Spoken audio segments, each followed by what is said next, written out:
আলহামদুলিল্লাহ, দীর্ঘ এক মাস সিয়াম সাধনার পর পবিত্র ঈদুল ফিতর নামাজ শেষ করে ঈদের ছুটি কাটিয়ে আমরা পুনরায় যার যার কর্মস্থলে ফিরে এসেছি আলহামদুলিল্লাহ।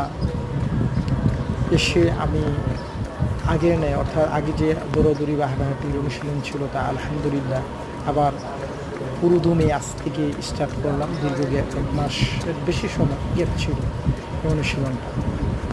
তবে আমি একটাই কথা বলবো, আপনাদের রোগে শরীরে নানান দিক অসুখ বিসুখ থাকতে পারে, তো অসুখ বিসুখকে পরিত্রাণ করতে হলে হাঁটা বা দৌড়াদৌড়ির কোনো বিকল্প নেই। আসেন আমরা নিয়মিত হাঁটা